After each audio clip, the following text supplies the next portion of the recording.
Well, I'm a mom, so if you guys want to go out and get a drink of water, go get a cookie or something, I'll take care of you. I know how to take care of young people. Well, thank you for joining me. This is an important day for our state.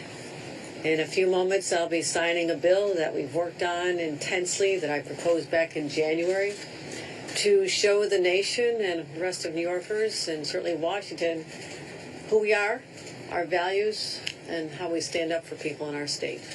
And I'm really proud of this day. It was a long negotiation with the legislature, a lot of opinions on this, but I knew at the end of the day that we had to show communities that we are here to protect them. And I think back to the climate in January when there was such attention from everyone around the world, literally what was happening in Minneapolis with the protests there and the murder of Alex Preddy and Renee Good. And just a few months ago in my hometown of Buffalo, Mr. Shah Alam left to freeze to death in the cold. And I knew his story, and I grieved with his widow and his sons, and it just broke my heart. And my concern is that, the attention span of this country moves on quickly. But there's still people being affected, and institutions being affected, houses of worship being affected, and schools being affected, and people are afraid to go shopping, and so not little neighborhood bodegas are being affected. And so all of you represent an important voice for me to hear today, but also just you hear from me what we're intending to do in a few moments is to say that we will not be allowing civil immigration to occur with ICE agents in sensitive locations unless you have a court order or warrant for arrest. That would be a church, a place of worship, a school, a community center, our courthouses, because we do not want this rampant abuse of power, flagrant abuse of power, to continue anymore in our streets and in our communities. So we're standing up. We're also saying there is no reason why ICE agents need to have a mask on. Other federal agents do not. You don't see it on DEA agents, ATF agents, FBI agents. You don't see it on our state police, our local police. So there is no rationale other than to be intimidating and threatening to people. And so we are banning masks for all law enforcement in the state of New York. Next, we are also making sure that people have a constitutional right to go to court if the federal government, ICE agents, have violated their rights. And whether it's a family of someone who's been left to die in the cold, or whether someone's had their business disrupted or their place of worship disrupted, people have rights that we are not foregoing just because there's been this decision by the Trump administration to unleash hell in our streets. And this is a moment for us. This is an important moment for us to stand up for everyone. We are in a place where we will protect people who are law-abiding. And this does not mean that we are a sanctuary for criminals. People are trying to play this into, they're inviting all the murderers and rapists. False narrative. We got to shut that down right now. This is about protecting people who came, just like my grandparents came here, in search of a better life and started with nothing. They were dirt poor. My grandpa was a migrant farm worker in the wheat fields of South Dakota because they would not hire the Irish at the time. A lot of discrimination back in those early days.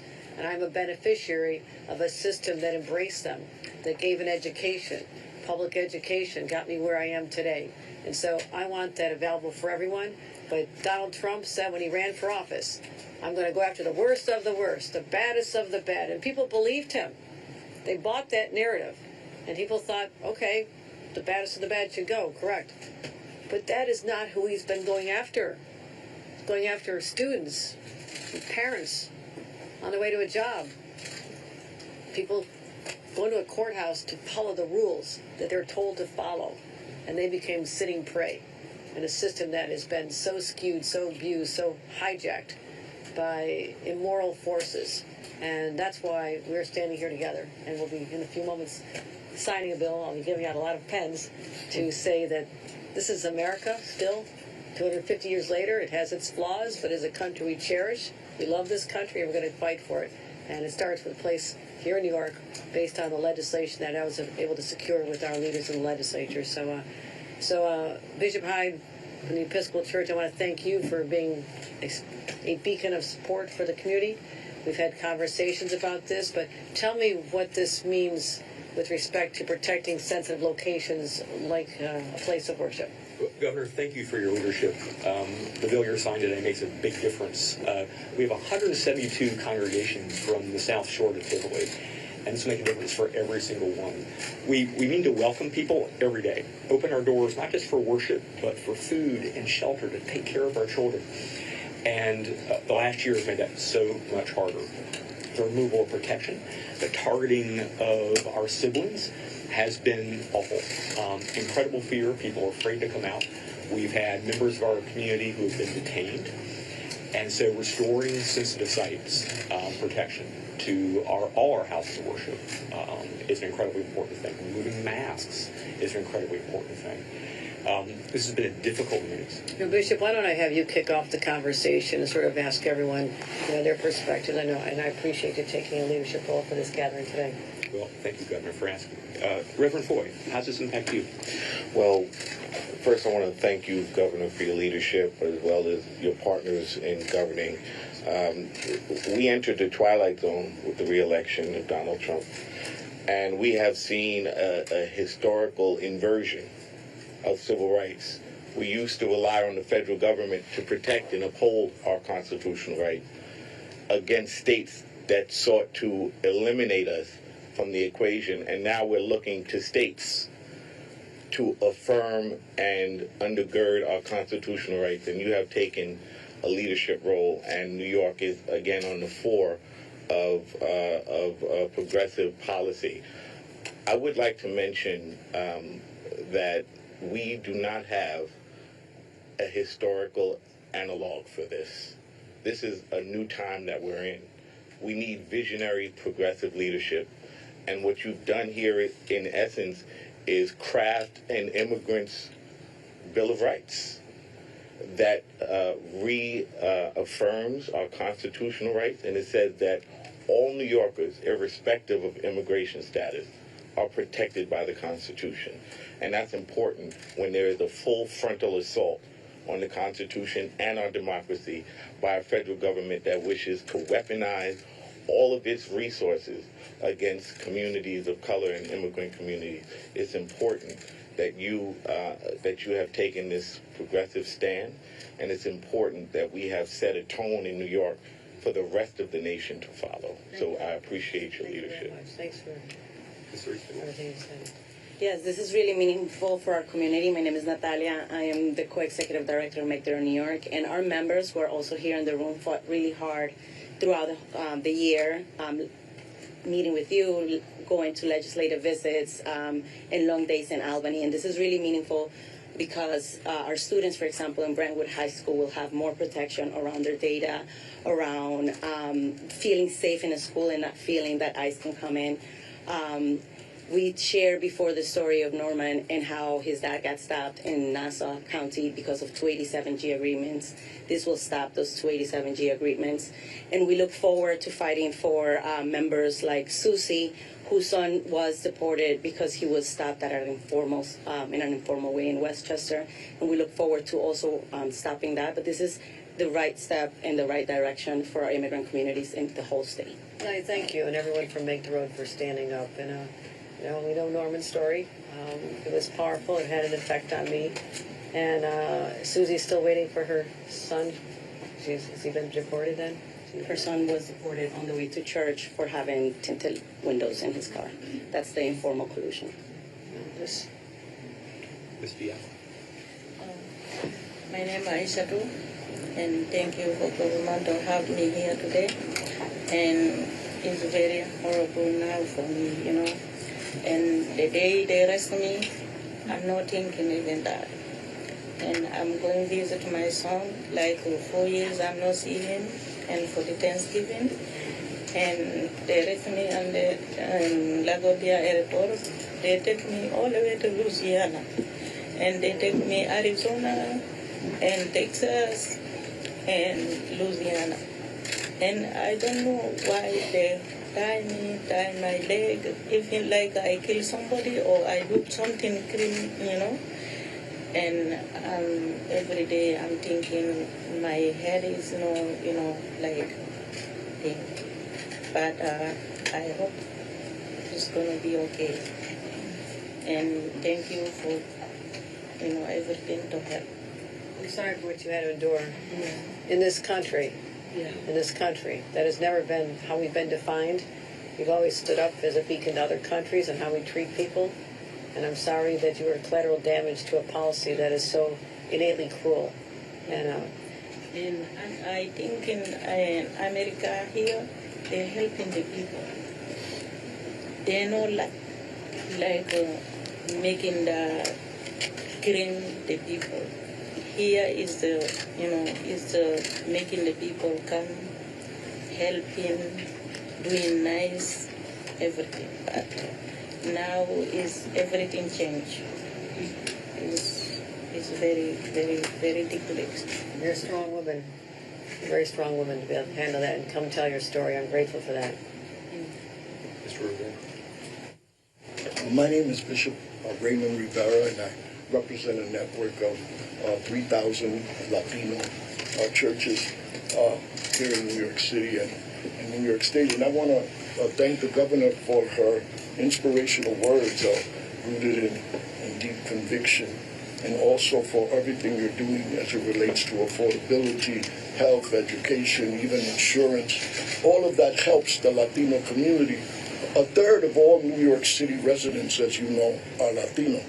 And not only that, but in the enclaves of New York State, Rochester, Buffalo, there are vibrant Latino communities. This legislation is significant for our community because the majority of the people that are affected by this are Latino. But let's be clear to the press, this is not a Latino issue. There are continental Africans that are affected. There are Caribbeans that are affected. There are people from Islamic countries that are affected. So while sometimes it's stereotyped as a Latino issue, this issue affects a diversity of people. In this legislation, the mass agents, sensitive places of worship is very important to us. So we just want to affirm your leadership.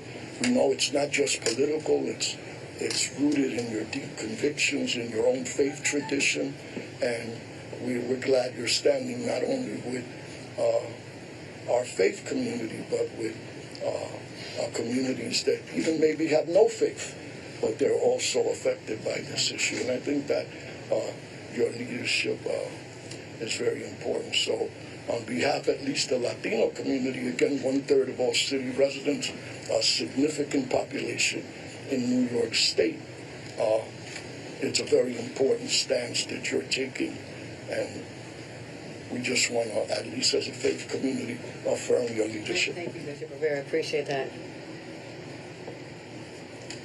Thank you very much. I'm Joseph Cardona. I'm Norman's father. I'm very thankful for everything you do. Thank you. I've been 8 months in detention center, and I've been through all this situation. It's terrible. Trouble, mental health, and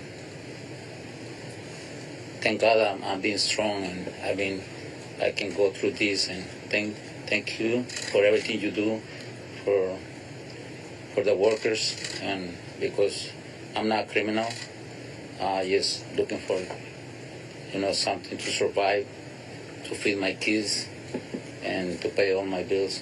That's all I do, and it was terrible over there, but thank God I'm here. I'm back. Thank you, and thank you everything. I started crying when Norman told me your story. So Oh, thank you. it was so emotional. It was so emotional. When he said everything you did was for you, and he made the honor roll, and he wanted nothing more than to tell you in person they made the honor roll. That just brought me to tears. So thank you. Thank you very much. You raised some good boys. You did good. You did good. I'm glad. I'm proud of them. Yeah. And I couldn't take my older children because he was testing. So, but I took with Norman but all I want to say is thank you for everything you do. All right. No, those are the stories. They're the real ones, the human ones, the ones that they don't touch your heart and break your heart. Then you really are not really human. You've lost compassion, and so Thank you. God bless you. I'm so happy that you're back. Thank you very much. Governor Hochul, I'm Sean White, Superintendent of the Roosevelt Union Free School District. 68% of our students are Hispanic Latino, and the other percentage of 32% of our students are African American. You know, one of the things that we teach our students in our schools here in the state of New York and around the country is our core democratic values. And one of those core democratic values is common good. And I, unfortunately, was in a situation where I found out that one of our students, the very first student in Nassau County on the island that was detained by ICE, was just coming home from going to the grocery store. And it was in the month of May or early spring. And when he was detained, he was on his way to graduating and getting his high school diploma. And unfortunately, he didn't have the opportunity to walk like everyone else at commencement to get his diploma, to shake hands with the Board of Education and have that special moment with his family. And in that situation, he was sent to Texas, outside of the state of New York, at a detention center, where I ended up having an opportunity to visit. I took some time off to go over there and meet with him, to have a conversation with him, and make no mistake about it, it is a prison that they're placing these individuals in. So he was there for a number of months, and I also want to let you know that what they do to these detainees, especially these young detainees, is they try to intimidate them. They try to tell them, either you sign away on this sheet of paper your rights or if you and choose to self-deport, or we'll deport you and you now have the right to come back. That's what he was told. So he was fearful he would never have the opportunity to come back here to New York, Nassau County, to be with his family. So he signed it. So there's a long story with all of this, but I didn't get an opportunity to give him his diploma, even his yearbook, his cap and gown, which was the goal and objective, with me going there. So him being deported, I made a decision to go out to Guatemala because I didn't want this story to end there, and I had the fortunate opportunity to meet with his family, his dad, his sister. His mom, unfortunately, has gone on to glory and didn't have the opportunity to be there for him. But at least I had the opportunity to give him what it is that he was denied on the day of graduation. It was just simply delayed. So I'm grateful for your work. I'm grateful for the state of New York and you keeping our students and our school districts safe. Thanks for the compassion you showed this young man. These are the quiet heroes that walk among us. And that conviction that this young person decided it deserved, which you gave him, is a story I'm going to keep with me. And that we are fortunate to have people that just care so deeply. I'm proud. Proud to be a governor of a state that has people like this who will be on the front lines of fighting in their own way. Thank you. Mr. Reed? Good morning. Frankie Miranda, President and CEO, Hispanic Federation. Governor, I just want to say thank you. Thank you for your leadership. From the very beginning, you have been an incredible friend to our community. But I want to double-click on something that you mentioned when you started this conversation. And it's about sending a strong message to the federal government. From the very beginning, you have been an incredible champion of defending the rights of all New Yorkers. But what is happening today is going to have a repercussion at the national level, sending a strong message of what can be done at the state level to protect people at the state level, to serve as a model of implementation, but also sending a strong message to the federal government that this will not be allowed or tolerated in our state. And you're leading that charge. You're leading that charge. Because what we have been seeing in Chicago, Los Angeles, Charlotte, and Minneapolis, and so many other places, it is truly a rehearsal for what they want to do in New York. We represent what they hate. We represent sanctuary cities, we represent the economic prosperity of a state that is driven by the right values. And you are the head of this state, and you have demonstrated that leadership and that commitment. And we need to make sure that what is happening in other states is not a rehearsal, but that what they want to do in New York. Now they know that they will have a really, really hard time if they think about coming here the way that they have done in other states and other cities. So thank you. Now we need to work on our communities to really understand their rights and that they're protected, and that is our commitment as the nonprofit sector to be those trusted messengers for you and for this legislation. No, thank you so much. Thank you so. And one other dynamic that was referenced is the ban on 287G agreements, which simply allow for local police officers to be deputized as ICE agents. And our view is, and I dubbed the law local cops, local crimes, I want our local police officers focused on local crimes, or responding to an auto accident or a domestic violence case or a shooting. And I'm funding many of these entities. We've allocated over $3 billion in the last few years toward law enforcement, all local law enforcement. And to know that there's an agency, the ICE has $85 billion operating budget, $85 billion. They're literally taking people off the streets and deputizing them. They do not need, or should have access to our local police, who have another job to do that is paid for by the local taxpayers in the state of New York. It is wildly inappropriate that these be allowed. Want some water? Some water for me? Got some water, Tea? I know there's a lot of water. We're grabbing one. Okay, thanks, yeah. It's all right. So these contracts are for a number of months. We're telling all the entities, I think there's maybe 9 counties, maybe 12 agencies around the state. So it's not, we have 62 counties, only 9 do this.